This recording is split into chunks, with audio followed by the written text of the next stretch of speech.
ফেরেশতা বানিয়েছেন। শুধু তাই নয়, আল্লাহ তাআলা বলে দিয়েছেন মানুষ জাতকে আশরাফুল মাখলুকাত বলে ঘোষণা করে দিয়েছেন। মানুষের দুই হাতের উপরে তো জোড়া দিয়েছেন। কেন দিয়েছেন? আল্লাহ তাআলা বলেন, আল্লাহ তাআলা হুকুম নামাজের নিয়ত করে দুই হাত উঠাইয়া তাকবীর তাহরিমা দেওয়ার জন্য। কোমরে জোড়া দিয়েছেন রুকুতে যাইবার জন্য। দুই হাঁটুতে জোড়া দিয়েছেন সিজদা করার জন্য।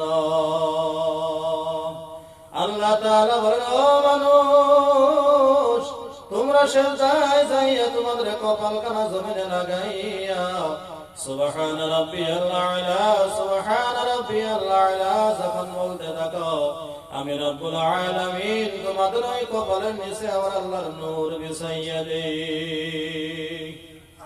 আল্লাহ তাআলা বলেন, মুমিন বান্দা যখন সিজদা করে আল্লাহ তাআলা ওই মুমিন বান্দার কপালের নিচে আল্লাহ তাআলা নূর বিছাইয়া দেয়। ও নবীর উম্মতের দল, আল্লাহ তাআলা সমস্ত মাখলুকাতকে সৃষ্টি করে কোন মাখলুকাতকে বলে নাই তুমি আমাকে সিজদা করো। মানুষ জাতকে আল্লাহ তাআলা বলছেন তুমি আমাদেরকে সিজদা করো। আল্লাহ তাআলা বলেন, মানুষ, তোমাদের ওই কপালখানা আমি রব্বুল আলামিনের জন্য খাস করিয়া রাখিলাম।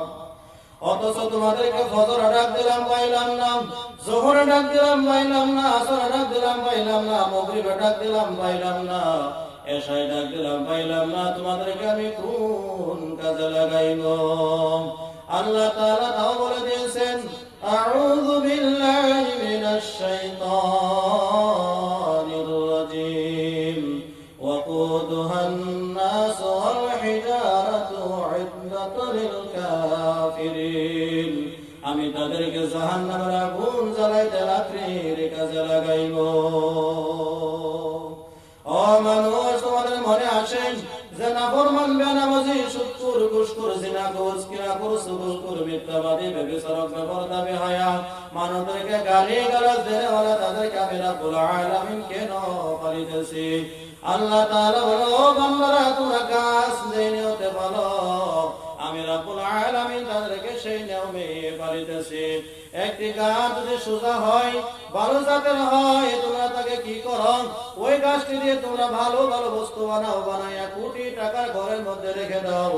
লক্ষ লক্ষ টাকার ঘরের মধ্যে কত সুন্দর করে সাজাইয়া বুঝাইয়া রেখে দাও। এত সুন্দর করে রেখো তাতে ওই গাছটি তোমাদের মেঘের মধ্যে না ভিজে, রৌদ্রের মধ্যে যেন না পড়ে। ওই গাছটি দিয়ে ভালো বস্তু বানাইয়া তোমরা সুন্দর ঘরের মধ্যে রেখে দাও। আর যদি গাছটি ভালো জাতের না হয়, তোমরা কোনো ভালো বস্তু বানাইতে না পারো, তাহলে তাকে কি করো? তোমরা তাকে টুকরা টুকরা করে লাকড়ি বানাইয়া জ্বলন্ত আগুনের মধ্যে জ্বালাইয়া দাও। আল্লাহ তাআলা বলেন, তদ্রূপ যদি কোন আল্লাহর বান্দা যদি সিরাতুল মুস্তাকিম রাস্তার মধ্যে চলে, যদি আল্লাহ তাআলার হুকুমগুলো কায়েম করে, নবীর সুন্নতের পাবন্দি করে, নবীর তরিক মোতাবেক জীবনটুকু চালায়, আল্লাহ তাআলা পবিত্র কোরআন শরীফকে তারা আঁকড়াইয়া ধরে, কোরআন মোতাবেক জীবনটুকু চালায়, আল্লাহ রাব্বুল আলামিন বলে, তাহলে আমিও তোমাদের জন্য বানাইয়া রেখেছি অতি সুখী ওই জায়গা, যার নাম হলো জান্নাত। আর যদি তোমরা আমার হুকুমগুলো কায়েম না করো, নবীর সুন্নতের পাবন্দি না করো, যদি কোরআন মোতাবেক জীবনটুকু চালাইতে না করো, যদি মানুষদেরকে সৎ কামের আদেশ না করো, অসৎ কামে নিষেধ না করো, মানুষদেরকে গালিগালাজ করো, মানুষের গীবত গাইয়ে বেড়াও, তাহলে তোমাদের জন্য বানাইয়া রেখেছি অতি কঠিনময় জায়গা, যার নাম হলো জাহান্নাম। ও নবীর উম্মতের দল, আল্লাহ তাআলা বলেন, ইয়া আইয়ুহাল্লাযীনা আমানু কু আনফুসাকুম ওয়া আহলিকুম নারান ওয়াকুদুহান নাস ওয়াল হিজারা। ও নবীর উম্মতের দল, আল্লাহ তাআলা বলেন, তোমরা জাহান্নামের আগুন হইতে নিজেরা বাঁচো এবং তোমাদের আহলকেও বাঁচাও। যে দুজকের ইন্ধন হবে মানুষ আর পাথর। নিজের ঘরে সকলকে আল্লাহ পাকের আদেশ নিজের শিক্ষা দাও। মেয়েরা স্বামীদেরকে অনুরোধ করে করে দিনের পথে আনো। স্বামীরা স্ত্রীদেরকে এবং সন্তানদেরকে আল্লাহ পাকের হুকুম মতো চালাও। আল্লাহ তাআলা তার নাফরমান বান্দা বান্দীদের জন্য যে কঠিন আযাবের ব্যবস্থা করে রেখেছে তার নামই জাহান্নাম।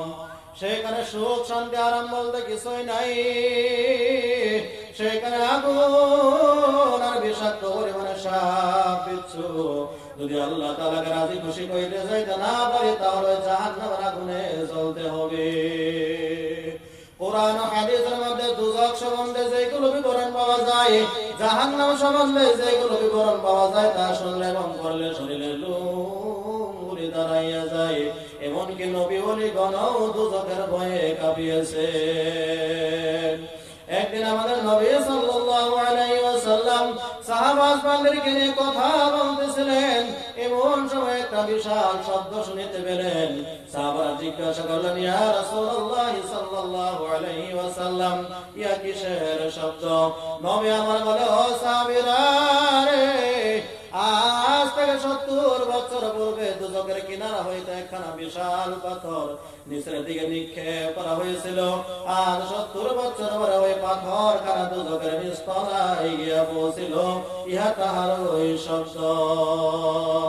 ও নবীর উম্মতের দল, ইহা হইতে একটু অনুমান করুন, যদি 70 বছর লেগে যায় একটি বিশাল পাথর জাহান্নামের নিচতলায় পাইতে, তাহলে জাহান্নামের গভীরতা কতটুকু?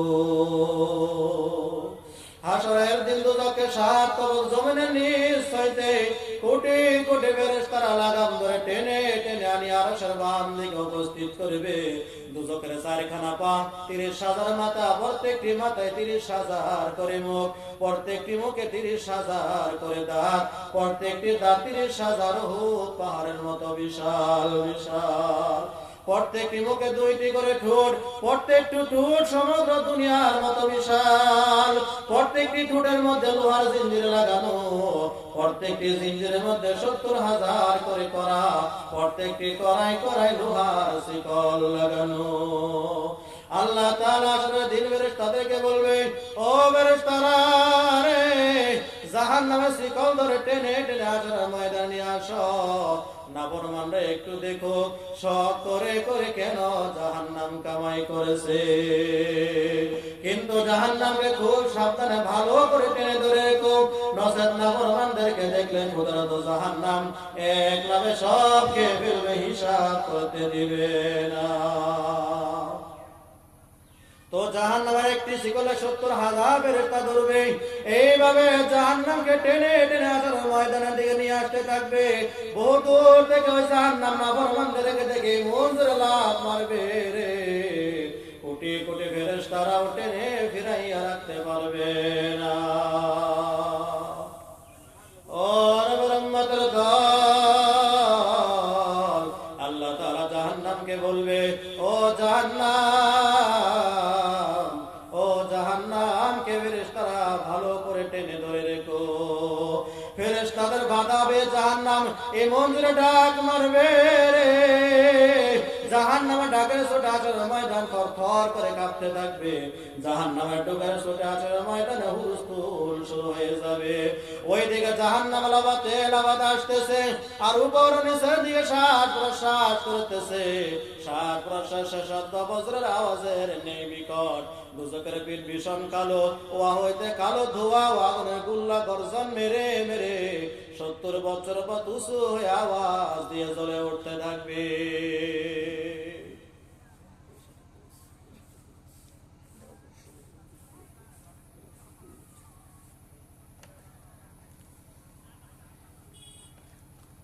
জাহান্নামকে ফেরেশতারা টেনে ধরে রাখবে। আল্লাহ তাআলা বলবে, ফেরেশতারা রে, জাহান্নামকে ভালো করে টেনে ধরে রেখো, নচেৎ নাফরমানদেরকে একলাভে সব খেয়ে ফেলবে, হিসাব করতে দিবে না। তো ফেরেশতারা জাহান্নামকে বাধা দিবে। জাহান্নাম ওই বাধা পেয়ে এমন জোরে ডাক মারবে, জাহান্নামের ডাকের ছোটে হাশরের ময়দান থরথর করে কাঁপতে থাকবে। জাহান্নামের ডাকের ছোটে হাশরের ময়দানে হুলস্থুল শুরু হয়ে যাবে। এই অবস্থা দেখে সমস্ত হাশরবাসী ভয়ে থরথর করে কাঁপতে থাকবে। আর জাহান্নাম হইতে 70,000 ফেরেশতা জিঞ্জির করা ডান্ডা বের নিয়ে বের হবে। তাদের দাঁত মুখের বাইরে এসে রয়েছে, চক্ষু জ্বলন্ত অগ্নিকুণ্ডের ন্যায় দগ্ধ করতে থাকবে। নাকের ছিদ্র হইতে অগ্নিশিখা ও কালো ধোঁয়া বের হবে, উহা থেকে কার হুঁশ থাকবে না। যত সম্মানিত ফেরেশতা পয়গম্বর আউলিয়া কুতুব সকলে আল্লাহর হয়ে হামাগুড়ি দিয়ে মাটিতে লুটিয়ে পড়ে যাবে। কই তো ৫:৭টা আজান ৭টা জামাত আমি আগে মাগরিব সময় এলান করে দিয়েছিলাম ৬:৩০টা আজান ৫:৭টা